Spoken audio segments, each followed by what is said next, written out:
The Chargers appear set to return to Los Angeles for next season after more than a half-century in San Diego and several failed attempts to build a new stadium. The Chargers, who began play in Los Angeles in 1960 as part of the old American Football League, are expected to share a new $2.6 billion stadium being built by the Rams in Inglewood, about 10 miles from downtown. The move will give the Los Angeles region, the country's second-largest market, to NFL teams for the first time since 1994, when the Rams and the Raiders played there, and will leave the league without a team in San Diego, a stalwart market that has hosted 3 Super Bowls. The team owner Dean Spanos was expected to make the decision official on Thursday, when he was to speak to the Chargers staff. According to a person with knowledge of the matter who spoke on the condition of anonymity, because the announcement had not yet been made. Continue reading the main story. Adam Schefter of ESPN first reported that the Chargers would leave San Diego. The league's stadium and finance committees met in New York on Wednesday but offered no new financial incentives to help the Chargers in their efforts to build a new stadium in San Diego. The Chargers did receive an extension of 2 days, to Jan. 17, on the deadline for them to decide whether to move in with the Rams. After the meeting, according to the person with knowledge of the matter, Spanos notified Commissioner Richard Goodell and several team owners that he would be moving the Chargers to Los Angeles, something that had appeared all but inevitable since November, when voters in San Diego shot down a proposal to use hotel taxes to help the team build a new stadium. An NFL spokesman declined to comment.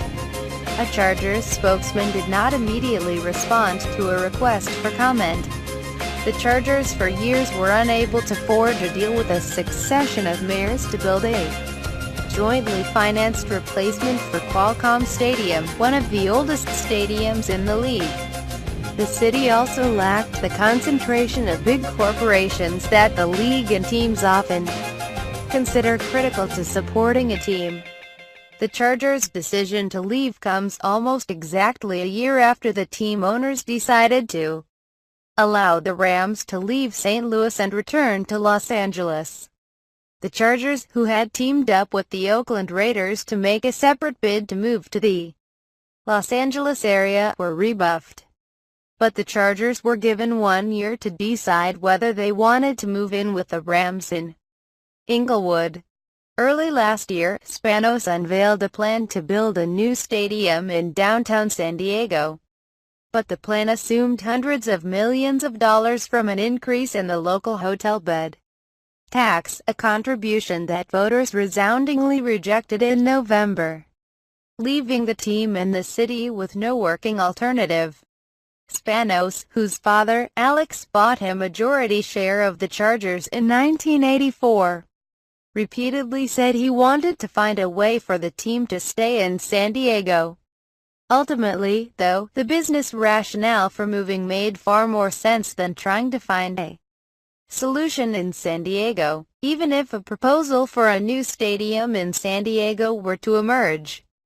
The public would have to approve any stadium-related tax hikes, something it already rejected.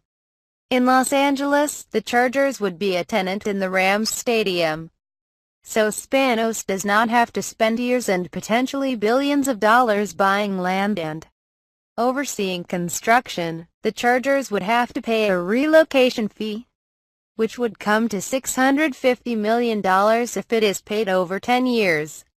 But to soften the blow, the NFL owners have allowed the Chargers to exceed the league's debt limit and borrow up to $325 million, half of the relocation fee. The Chargers can also raise money by selling personal seat licenses and sponsorships. The Chargers would have to find a temporary home in Los Angeles until 2019, when the Rams expect to open their stadium. The Chargers could share the Los Angeles Coliseum with the University of Southern California. and the Rams are play at StubHub Center, a 30,000-seat soccer stadium in Carson, Calif. They would also need a temporary practice complex and team offices, most likely in Orange County. The move is not without its risks. Spanos said a quarter of the team's fans were currently in Orange County and Los Angeles, but it is unclear how many fans in San Diego will be willing to make the 120-mile drive to see the team play in Los Angeles, where tickets will undoubtedly be more expensive. The Chargers will also have to compete for fans and sponsors with the Rams, who have had a one-year head start in Los Angeles, where many football fans root for out-of-town teams like the Cowboys, the Packers and the Raiders.